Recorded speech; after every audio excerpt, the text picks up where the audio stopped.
या पोर्ट की तरफ देखा तो याद रखना। Halo sahabat, Assalamualaikum. Semoga sehat selalu dan senantiasa berbahagia. Terima kasih udah subscribe dan menyimak video-video SLMT TV. Semoga Tuhan Yang Maha Esa selalu memberikan rezeki yang berkah dan berlimpah ruah untuk sahabat semua.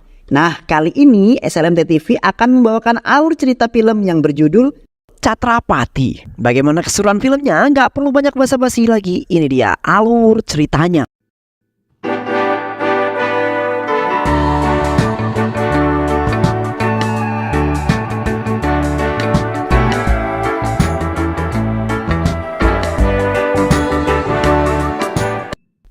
Film diawali dengan memperlihatkan sebuah pemukiman penduduk yang ada di tepi pantai negara Sri Lanka.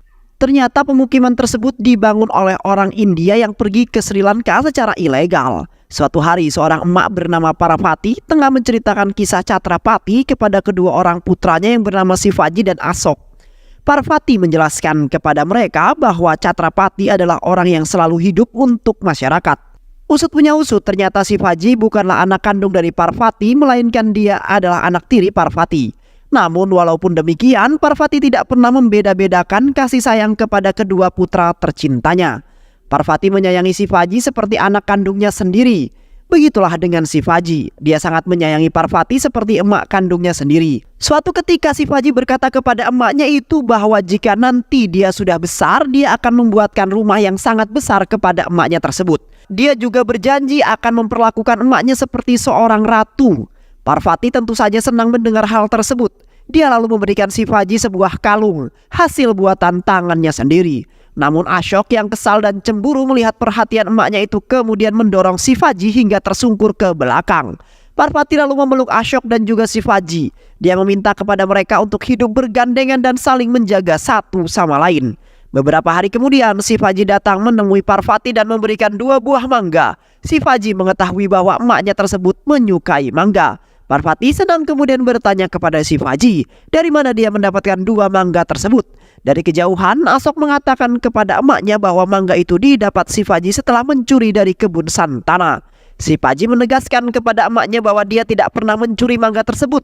Tapi Parvati yang tak percaya meminta Shivaji untuk segera bersumpah. Namun Shivaji malah diam saja. Hal itu kemudian membuat Parvati menjadi kesal dan menggebuk Shivaji berkali-kali. Shivaji lalu pergi dari sana. Di sore harinya Shivaji yang tak kunjung kembali ke rumah membuat Parvati menjadi sangat cemas. Dia menunggu kedatangan Shivaji di depan rumahnya, namun tak lama kemudian Santana lewat di hadapan Parvati. Parvati meminta maaf kepada Santana karena anaknya Shivaji telah mencuri beberapa mangga di kebunnya. Tapi Santana justru mengatakan bahwa Shivaji tidak pernah mencuri. Dia bekerja di ladangku dan dia meminta beberapa buah mangga sebagai upahnya. Parvati kini merasa sangat bersalah karena telah memukul Shivaji tanpa mengetahui kebenarannya. Dia lalu mencari Shivaji hingga ke tepi pantai. Di sana Parvati melihat Shivaji yang tengah menangis. Parvati lalu menghampirinya dan meminta maaf. Parvati menanyakan kepada Shivaji mengapa dia saat itu tidak mau bersumpah. Shivaji lalu mengatakan kepada emaknya itu bahwa mau dia bersumpah atau tidak, dia akan selalu mengatakan sebuah kebenaran, ujar Shivaji. Kata-kata Shivaji itu membuat hati Parvati terharu dan menangis. Dia lalu mengajak Shivaji untuk segera kembali ke rumah. Namun Shivaji malah menolaknya. Dia mengatakan kepada Parvati bahwa saat ini dia hanya ingin tidur di pangkuannya. Singkat cerita, para penduduk asli Sri Lanka menuntut untuk para imigran gelap itu untuk kembali ke tempat asalnya. Mereka membakar semua gubuk yang ada di pemukiman tersebut. Hal itu membuat Shivaji dan Parvati kini terpisah. Shivaji ditarik oleh seseorang untuk segera naik ke perahu. Dia terus memanggil dan meneriaki nama Parvati. Di sisi lain, Ashok sebenarnya melihat Shivaji dari kejauhan, namun bukannya segera memberitahukan hal itu pada ibunya. Ashok justru mengalihkan perhatian ibunya dengan mengatakan bahwa Shivaji terjebak dalam rumah mereka yang sudah terbakar. Parvati syok dan hanya bisa menangis histeris. Dia mengira Shivaji pasti telah tewas terbakar. Tak lama kemudian Shivaji yang ada di kapal tak sengaja melihat emaknya yang sedang menangis. Dia berusaha untuk pergi ke sana, tapi semua penumpang menahan Shivaji dan memintanya untuk tetap berada di kapal. Shivaji kini benar-benar berpisah dengan emaknya. Dia sedih dan selalu termenung di atas kapal, hingga seorang anak bernama Badra memberikan sebuah makanan. Setelah berhari-hari berombang-ambing di lautan, kini rombongan Shivaji telah sampai di pelabuhan Pizar. Sesampainya di sana, ternyata mereka malah dijual kepada seorang don bernama Bajirao yang berasal dari Bihar. Bajirao itu adalah orang yang menjalankan bisnis ilegal di pelabuhan tersebut. Dia akan menjadikan para pengungsi sebagai budak dalam melancarkan bisnisnya. Para pengungsi itu diminta untuk menandatangani sebuah surat kosong, namun Santana malah menolaknya. Dia menentang keputusan Bajirao karena dia tahu ketika mereka menandatangani surat tersebut, maka mereka akan sepenuhnya menjadi budak Bajirao dan Bajirao bisa semena-mena terhadap dirinya. Bajirao yang tentu saja kesal kemudian menyuruh algojonya yang bernama Katraj untuk memberikan sebuah pelajaran kepada Santana. Katraj lalu membawa anak Santana ke tengah lapangan. Dia lalu menghabisi anak Santana itu dengan sangat brutal. Kekejaman Katraj membuat semua orang yang ada di sana takut dan tunduk kepada Bajirao. Bajirao kemudian menjelaskan kepada mereka semua tentang tugas apa yang harus mereka lakukan. Bajirao meminta mereka untuk mengirim barang ilegalnya dan tak boleh ada yang ketinggalan ataupun rusak. Jika mereka sampai melanggarnya, maka Bajirao lah yang akan menghabisi mereka. Shivaji bersama orang-orang yang lain terpaksa manut menuruti perintah Bajirao. Hari demi hari mereka lewati dengan penuh kekerasan. Mereka terpaksa harus berselih dengan penduduk di sana maupun anggota kepolisian. Singkat cerita, 12 tahun telah berlalu dan Shivaji telah tumbuh menjadi anak yang lebih dewasa. Suatu ketika kapal milik Shivaji dibajak oleh beberapa orang. Mereka semua yang ada di sana ditangkap dan hendak dijadikan makanan hiu. Namun Shivaji yang gesit berhasil meloloskan dirinya dari ancaman hiu tersebut dan melibas habis semua perompak yang ada di kapal.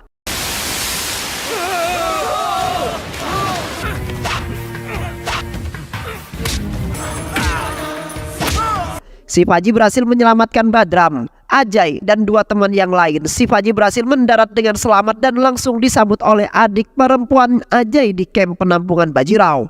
Di kamp penampungan tersebut, Shivaji dan lainnya adalah keluarga. Mereka saling menyayangi satu sama lain. Seperti biasanya, setelah pulang bekerja, Shivaji dan teman-temannya langsung berangkat menuju warung Santana. Di sana terlihat seorang bocil buruh waktu bernama Sori. Tak hanya bekerja buruh waktu di warung Santana, Sori juga terkadang bekerja sebagai tukang pijat Katraj di sana. Semua itu Sori lakukan hanya untuk memenuhi kehidupannya bersama Laksmi, sang emak yang tak dapat melihat. Kedekatan Sori bersama Laksmi, ibunya, membuat Shivaji mengingat kembali kenangan bersama Parvati, emak angkatnya. Shivaji terus mencari keberadaan Parvati dengan pergi ke kantor pemerintahan. Beberapa waktu kemudian, Shivaji dan teman-temannya kini akan menerima uang gaji. Katraj yang ada di sana mengatakan kepada Ajay bahwa dia ingin sekali menjajah tubuh adik Ajay. Kata-kata Katraj itu membuat Shivaji menjadi kesal. Dia mengepalkan tangannya dan ingin menghajar Katraj. Tapi Ajay dan teman-temannya yang lain langsung membawa Shivaji keluar dari sana. Ajay memarahi tindakan Shivaji yang bisa saja mengancam nyawa mereka. Dia tak ingin karena ulah Shivaji mereka semua bisa tewas di tangan Katraj. Di sisi lain, Bajirao ternyata sedang mengajukan dirinya untuk menjadi anggota dewan. Namun salah satu menteri yang bernama Appalanayudu menolak permintaan Bajirao dengan sangat halus. Menteri tersebut menganggap bahwa Bajirao tidak cocok menjadi seorang dewan. Apalagi dia adalah seorang mafia yang berasal dari Bihar.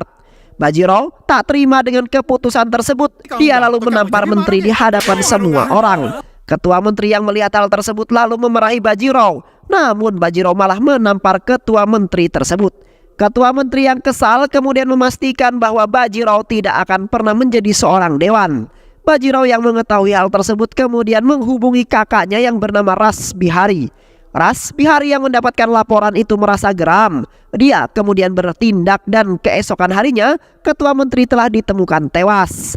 Appalanayudu kini sangat ketakutan. Dia tak berani menentang Bajirao dan akan memberikan persetujuan untuk menyalurkan diri menjadi anggota dewan. Suatu hari Shivaji datang ke kantor imigrasi untuk menanyakan keberadaan emaknya. Pegawai di sana yang bernama Nelu kemudian mengambil dokumen data-data imigran yang telah tercatat. Dan benar saja ternyata emaknya Shivaji memang ada di data itu. Akan tetapi pihak imigrasi sama sekali tak mengetahui di mana lokasi saat ini Parvati berada. Shivaji kemudian meminta Nelu untuk memberikannya foto Parvati. Namun saat dia ingin mengambilnya, tangan Shivaji menyentuh tangan Nelu yang akhirnya membuat Nelu jatuh cinta padanya. Asik. Sementara itu adik Ajay yang berada di dalam bus ternyata dijahili oleh seorang pria hingga membuatnya menangis.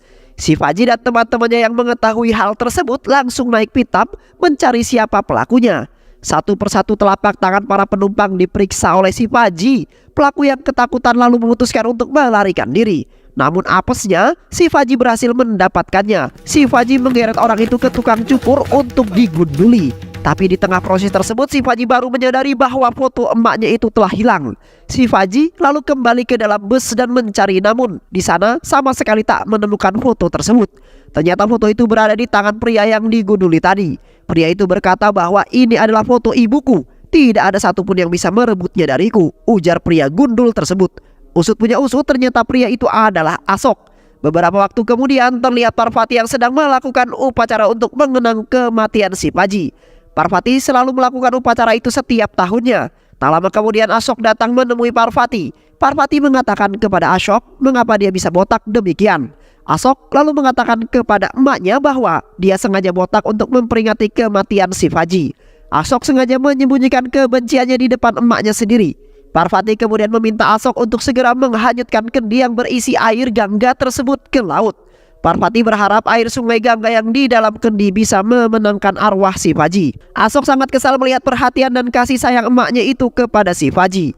Dia bersumpah akan menghancurkan kasih sayang mereka berdua. Asok lalu membuat kendi itu dengan melemparkan ke laut. Keesokan harinya, Nelu datang ke kamp penampungan dan bertemu dengan si Faji.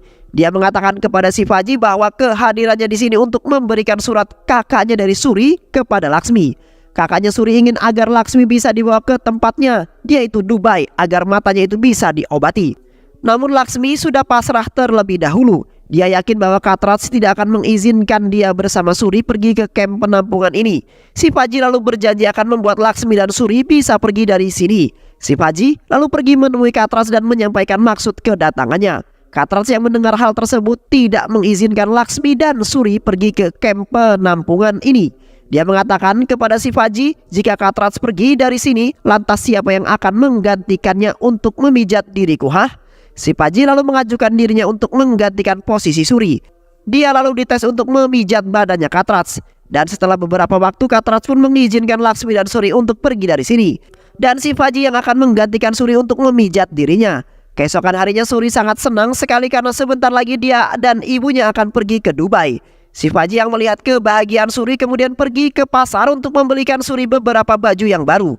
Namun kebahagiaan tersebut tak berlangsung lama, tiba-tiba saja Katraj datang bersama anak buahnya dan melarang Suri pergi dari sana. Suri yang heran kemudian bertanya kepada Katraj, ada apa? Ada apa ini paman? Bukannya engkau kemarin sudah memberikanku izin? Lantas kenapa sekarang kamu tidak membolehkanku pergi? Katraj lalu menjawab pertanyaan Suri jika dia memberikan izin kepada Katraj kemarin bukan untuk hari ini. Hari ini berbeda dengan kemarin dan aku melarangmu pergi dari sini. Katraj lalu memegang tangannya Suri dan hendak membawanya pergi. Tapi Suri yang kesal menggigit tangan Katraj hingga membuatnya marah. Suri lalu pergi dari sana tapi Katraj melempar besi kepada Suri. Besi itu mengenai Suri dan membuat Suri jatuh hingga sekarat. Katraj lalu mengultimatum mereka semua, jika kalian berani menyelamatkan Suri, maka aku tak akan segan untuk menghabisi kalian semua. Katraj meminta mereka untuk tidak berani menentang keputusannya. Setelah mendengar kata-kata itu, semua orang yang ada di sana hanya mampu bersedih dan meratapi kemalangan Suri. Di saat bersamaan Laksmi terus memanggil nama Suri, tapi semua orang yang di sana tidak ada yang menanggapi ucapan Laksmi.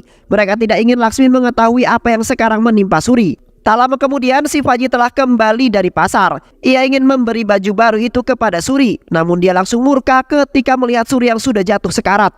Badrats yang mengetahui si Faji murka langsung berlari untuk menahannya. Sabarlah si Faji, sabar. Kau tidak boleh menentang Katraj sekarang. Jika kau berani menentangnya maka Katraj pasti akan menghabisi kami semua, ujar Badra.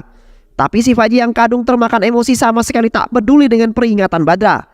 Dia bersama Ajay dan teman-temannya langsung berjalan mendekati Suri. Di saat si Faji ingin memeriksakan keadaan Suri, tiba-tiba saja salah satu anak buah Katraj menghalangi tangannya. Si Faji yang murka lalu kemudian meremet kaki orang itu hingga pengkor.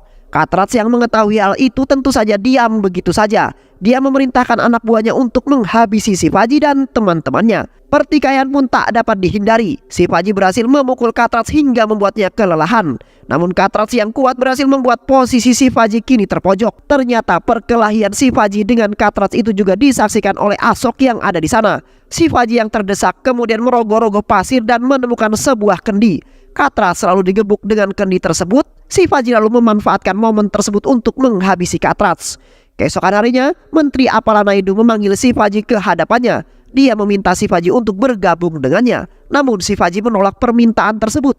Dia mengatakan kepada Appalanayudu, "Kau adalah orang yang sama seperti Bajirao. Aku tidak akan bergabung dengan kelompokmu," ujar Shivaji. Berita kematian Katrats tentu membuat Bajirao murka. Di malam harinya, Bajirao menyerang kamp pengungsian itu untuk menangkap semua anak-anak yang ada di sana. Badra juga terlihat membantu Bajirao untuk menangkap anak-anak di sana. Namun ternyata itu adalah siasat Badra untuk melindungi beberapa anak yang berhasil diselamatkannya. Bajirao yang mengetahui bahwa Badra telah menyembunyikan beberapa anak tentu saja marah. Dia mengambil kapaknya saat itu juga dan membajok Badra. Shivaji yang melihat kondisi Badra sekarat langsung berlari menghampirinya. Dia sangat-sangat sedih dengan apa yang menimpa Badra. Dan tak lama kemudian Badra pun tewas di pangkuan Shivaji. Kematian Badra membuat Shivaji menjadi gelap mata. Dia murka dan tak takut lagi kepada Bajirao. Shivaji lalu menghajar semua anak Bajirao hingga tak berdaya. Dia lalu menyerang Bajirao dan membunuhnya dengan sangat tragis. Shivaji lalu membawa mayat Bajirao ke hadapan Menteri Appalanayudu. Dia mengatakan kepada Appalanayudu bahwa saat ini dia adalah penguasa dari wilayah Bajirao. Dia mengultimatum Naidu agar tidak mengganggu wilayahnya kelak. Naidu yang ketakutan berjanji bahwa dia tidak akan mengusik orang-orang dan di wilayah Shivaji. Shivaji lalu pergi dari sana dan mengumumkan kepada orang yang ada di kamp penampungan bahwa saat ini dia adalah pemimpin di wilayah ini. Dia meminta kepada masyarakatnya untuk tidak lagi tunduk kepada kejahatan. Tidak ada lagi yang bisa merebut kebebasan kalian. Kalian berhak melakukan apapun yang kalian inginkan. Lakukan dan aku akan melindungi kalian. Santana sangat senang dengan kebebasan tersebut.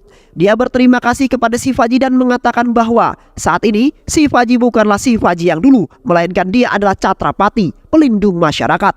Semua orang yang ada di sana langsung bergemuruh dan bersorak untuk Shivaji. Ashok yang ada di kerumunan itu jadi semakin benci terhadap Shivaji. Kini masyarakat memberikan julukan Chhatrapati kepada Shivaji. Shivaji yang resmi menjadi penguasa di wilayah Bajirao tentu juga menguasai bisnis-bisnis milik Bajirao. Dia sukses mengembangkan bisnisnya itu dan berhasil melegalkannya juga. Shivaji meminta anak buahnya untuk menyirami semua barang-barang ilegal milik Bajirao dengan bensin. Shivaji ingin memusnahkan semua barang selundupan tersebut. Namun di saat yang bersamaan, Ras Bihari datang untuk mengambil alih semua bisnis dan wilayah Bajirao. Tapi Chhatrapati tanpa banyak bacot langsung mengeluarkan granat yang ada di sakunya dan meledakkan semua barang-barang ilegal milik Bajirao. Ras Bihari kaget melihat keberanian Shivaji. Di tempat lain, Parvati terus-menerus mendoakan Shivaji. Hal itu membuat Ashok menjadi semakin benci. Dia lalu bekerja sama dengan Ras Bihari untuk menghabisi Shivaji. Keesokan harinya, Ashok datang melecehkan adiknya Ajay. Para warga yang ada di sana tentu saja marah, begitu pula Shivaji dan teman-temannya. Ashok lalu meminta kepada mereka jika mereka ingin membunuhnya, silahkan saja. Dia sudah tidak memiliki siapa-siapa lagi di dunia ini. Ibunya meninggal karena dirinya sempat dipermalukan. Shivaji yang mendengar hal itu kini merasa bersalah dan meminta maaf. Mereka lalu berkenalan dan pada saat itu Ashok mengakui dirinya sebagai Akas. Shivaji lalu memberikan Akas sebuah pekerjaan. Singkat cerita, Akas berkata kepada Shivaji bahwa dia telah menemui keberadaan ibu Shivaji. Akas selalu meminta Shivaji untuk pergi ke alamat yang ada di kertas. Sesampainya di sana, ternyata Shivaji sudah ditunggu-tunggu oleh anak buah Ras Bihari. Mereka menembaki Shivaji dengan sangat brutal. Namun Shivaji berhasil menghabisi mereka satu persatu.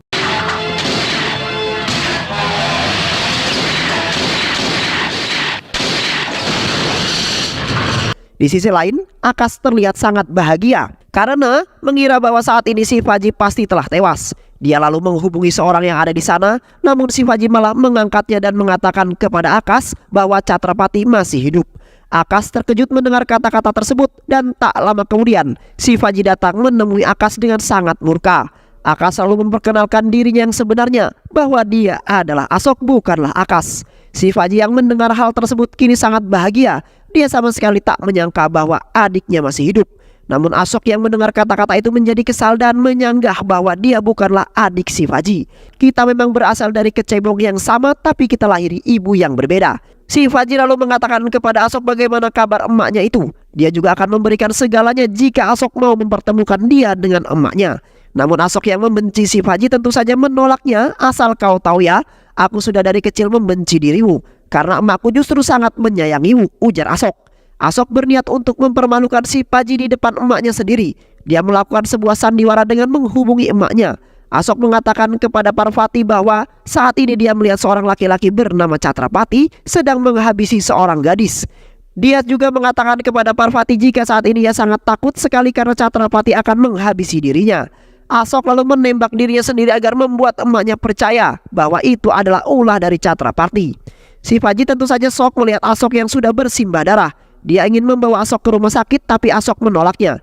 Dia mengatakan bahwa saat ini emaknya sudah mengetahui kebusukan Chhatrapati dan emaknya pasti tidak akan pernah memaafkannya. Ashok yang kini tak sadarkan diri langsung dibawa Shivaji ke rumah sakit. Shivaji sengaja tidak pergi dari sana hanya untuk menunggu emaknya datang. Dan tak lama kemudian Parvati pun tiba. Shivaji yang merindukannya hanya bisa bersedih tanpa bisa memeluknya.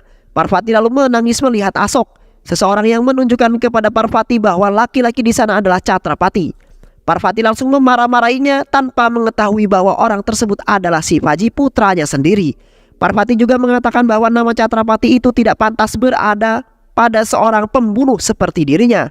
Shivaji hanya bisa terdiam dan tak mengatakan satu kata apapun. Beberapa hari kemudian Shivaji melakukan penyelidikan kepada Parvati dan mengetahui bahwa sekarang emaknya itu hidup susah dan hanya mengandalkan catering seseorang untuk bertahan hidup. Dia juga menyaksikan emaknya yang diamanahi oleh orang yang memesan catering tersebut. Mengapa sampai sekarang makanannya belum juga jadi? Parvati yang kelabakan dengan semua pekerjaannya kemudian pingsan karena kelelahan. Saat itu juga dengan senyuman yang lebar Shivaji menggantikan peran emaknya dan mengerjakan semua pesanan tersebut.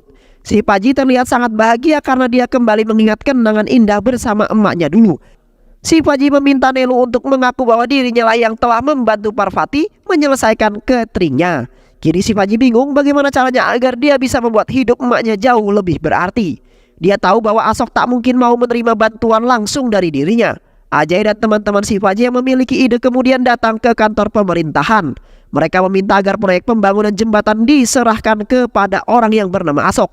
Namun pegawai yang ada di sana tentu saja menolak permintaan tersebut. Tapi ketika Shivaji datang menatapnya, nyali orang itu seketika ciut dan sepakat untuk menyerahkan proyek itu kepada Ashok. Agar tidak dicurigai oleh Ashok, Shivaji kemudian memanggil Apala Naidu dan memintanya untuk menyerahkan proyek itu kepada Ashok. Ashok heran mengapa pejabat sekelas menteri mau menyerahkan proyek sebesar ini kepada amatiran seperti dirinya. Naidu lalu menjelaskan bahwa ini adalah bentuk apresiasi kepada Ashok karena berani melawan Shivaji. Ashok yang mendengar hal tersebut kini jadi semakin bersemangat karena kebencian terhadap Shivaji mendapat dukungan penuh dari menteri. Padahal aslinya Apala Naidu yang mengatakan semua itu karena perintah Shivaji. Dia lalu melapor kepada Shivaji bahwa dia telah menyelesaikan tugasnya. Shivaji berharap dengan diserahkan proyek itu kepada Ashok maka dia bisa membuat kehidupan emaknya jadi semakin layak dan memenuhi janjinya untuk membangunkan emaknya itu rumah yang mewah. Dan benar saja beberapa bulan kemudian Ashok sudah menjadi orang kaya. Dia lalu petantang petenteng menemui Shivaji dan mengundangnya dalam acara peresmian rumah mewahnya tersebut. Shivaji tentu saja sangat bersemangat. Dia sudah tak sabar melihat emaknya tinggal di sana. Shivaji dan teman-temannya lalu hadir memenuhi undangan tersebut. Tapi baru saja tiba di sana, Ashok langsung mencegat mereka. Ashok mengatakan kepada Shivaji bahwa dia tak menerima kedatangannya, apalagi menerima kado dari Shivaji yang dibeli dengan uang yang haram. Ashok juga mengingatkan Shivaji bahwa saat ini Ashoklah orang yang sudah memenuhi janjinya Shivaji kepada emaknya. Dulu kau berjanji kepada ibu bahwa kau akan membangunkan rumah mewah untuknya, tapi sekarang aku yang membangunnya dengan uang jerih payahku sendiri. Shivaji kemudian pergi dari sana, tapi baru saja berbalik badan, Parvati berteriak, "Hati-hati kalian memajang foto tersebut. Foto itu adalah foto anak kesayanganku." Shivaji mendengar hal tersebut tentu saja sangat bahagia karena emaknya masih menyayanginya. Dia jadi semakin tambah bahagia ketika Parvati memaksa Ashok untuk hormat kepada foto Shivaji. Sementara itu kini Ras Bihari mengetahui bahwa kelemahan Shivaji adalah Parvati, emaknya sendiri. Dia lalu bertemu dengan Shivaji dan mengatakan bahwa dia telah memasang bom di kuil yang akan menjadi tempat ibadahnya Parvati. Shivaji yang mendengar hal tersebut langsung panik dan segera pergi ke sana. Tapi saat di sana, Shivaji tak pernah menemukan emaknya yang berada di kuil yang telah diinformasikan oleh Ras Bihari. Ras Bihari lalu menelpon Shivaji dan mengatakan bahwa dia salah menyebutkan nama kuil itu. Dia lalu mengerahkan Shivaji ke kuil yang lain dan Shivaji pun langsung bergegas pergi ke sana. Namun hasilnya pun nihil. Ras Bihari terus mempermainkan Shivaji hingga pada akhirnya dia sampai di sebuah kuil tempat Parvati berada. Dia ingin menghampiri emaknya, tapi tak lama kemudian dia melihat Ras Bihari datang. Ketika Shivaji ingin menembak Ras Bihari, tiba-tiba saja Asok muncul di belakangnya. Asok lalu mengenalkan Ras Bihari pada Parvati. Dia mengatakan bahwa kesuksesan ini adalah berkat bantuan Ras Bihari. Dia telah memberikan tender-tender proyek kepada Asok. Asok juga menambahkan bahwa Ras Bihari tak hanya sekedar partner baginya, melainkan juga seorang kakak. Hati Shivaji menjadi nyesek setelah mendengar hal tersebut. Dia lalu pergi menemui Asok dan memintanya untuk segera menjauhi Ras Bihari. Ras Bihari adalah orang yang licik dan berbahaya. Dia pasti sengaja melakukan ini semua untuk membuat Asok tunduk padanya, hingga dia bisa dengan mudah mengendalikan Asok dari balik-balik layar. Tak hanya itu saja, Shivaji juga menambahkan bahwa emaknya bisa saja mati dibunuh oleh Ras Bihari. Asok yang mendengar hal tersebut kemudian mengatakan kepada Shivaji, biarkan saja emak mati, toh dia itu ibuku bukan ibumu. Shivaji yang kesal mendengar kata-kata Asok langsung menggaploknya dengan sangat keras. Shivaji memberikan peringatan kepada Asok. Asok boleh bersandiwara apapun asalkan emaknya bahagia. Tapi jika sampai Asok membahayakan emaknya, maka Shivaji tak akan diam begitu saja. Shivaji lalu membawa Asok ke dalam rumahnya. Dia juga turut membawa Parvati ke sana. Parvati lalu bertanya, apa yang kau inginkan? Jika kau menginginkan harta, ambil saja semua hartaku, tapi jangan mengambil nyawa anakku. Dulu aku sudah kehilangan seorang anak dan aku tidak ingin kehilangan anakku lagi. Bahkan Parvati sampai bersujud dan memohon. Sontak saja hal itu membuat Shivaji sedih dan menangis. Beberapa hari kemudian, Parvati yang diamankan Shivaji di rumahnya sama sekali tak mau makan makanan yang telah disediakan. Hal itu membuat Shivaji menjadi bingung. Dia terus memikirkan bagaimana solusinya. Hingga pada akhirnya Nelu pun didorong masuk ke sana. Parvati mengingat bahwa Nelu adalah gadis yang pernah membantu dirinya saat membuat sebuah catering. Parvati lalu bertanya apa yang sedang Nelu lakukan di sini. Nelu lalu menjelaskan bahwa dirinya juga diculik oleh Chatrapati. Tak lama kemudian Nelu mengeluhkan bahwa saat ini perutnya lapar sekali. Parvati menawarkan makanan miliknya. Namun Nelu menolaknya karena dia takut makanan itu pasti beracun. Parvati lalu memakan makanan sebagai bukti bahwa makanan ini tidak beracun. Sejak saat itulah Parvati akhirnya mau makan bersama Nelu. Shivaji yang senang kemudian menyampaikan rasa terima kasihnya kepada Nelu. Tak lama kemudian seorang pria mencurigakan datang ke lantai atas rumahnya Shivaji dengan membawa sebuah bom. Teman-teman Shivaji mengancam orang tersebut, tapi tak lama kemudian Shivaji datang dan menghabisi orang tersebut. Ternyata orang itu adalah pengalian dari Ras Bihari dalam upaya menculik Asok dan Parvati. Ras Bihari kemudian membawa Asok dan Parvati ke sebuah pabrik. Asok berterima kasih kepada Ras Bihari karena telah menyelamatkannya. Ras Bihari lalu mengatakan kepada Asok bahwa dia akan menggunakan umpan untuk memancing Shivaji ke sini dan baru kemudian menghabisinya. Asok menyetujui rencananya Ras Bihari. Dia lalu bertanya kepada Ras Bihari siapa yang akan dijadikan umpan. Ras Bihari lalu memukul kepala Asok dengan sebuah besi. Kau adalah umpan Shivaji. Asok yang kaget kemudian bertanya kepada Ras Bihari mengapa dia tega melakukan semua ini kepada dirinya. Padahal Asok telah menganggap Ras Bihari seperti kakaknya sendiri. Ras Bihari lalu menjelaskan kepada Asok bahwa orang yang selama ini memberikan tender proyek kepada Asok bukanlah dirinya melainkan Shivaji. Asok terkejut mendengar hal tersebut. Aku hanya memanfaatkan momen-momen itu untuk membodohimu, ujar Ras Bihari. Ras Bihari kemudian menggantung Asok untuk memancing Shivaji. Namun secara diam-diam Shivaji telah menyusup ke dalam sana dan membebaskan Asok. Shivaji lalu menghajar semua anak buah Ras Bihari yang ada di sana. Saat itu juga Asok menyadari bahwa dia telah salah dalam menilai Shivaji. Di saat Ras Bihari ingin melempar Shivaji dengan sebuah mesin, Asok lalu berdiri dan melindunginya. Parvati yang mendengar teriakan Asok langsung keluar dari tempat persembunyiannya. Dia mengira bahwa Asok yang terkapar pasti karena perbuatan Chatrapati. Parvati lalu mengambil sebuah pistol dan menembaknya kepada Shivaji. Saat itu juga kalung yang dikenakan oleh Shivaji muncul dan dilihat oleh Parvati. Parvati lalu mendekati Chatrapati dan menanyakan dari mana dia bisa mendapatkan kalung tersebut.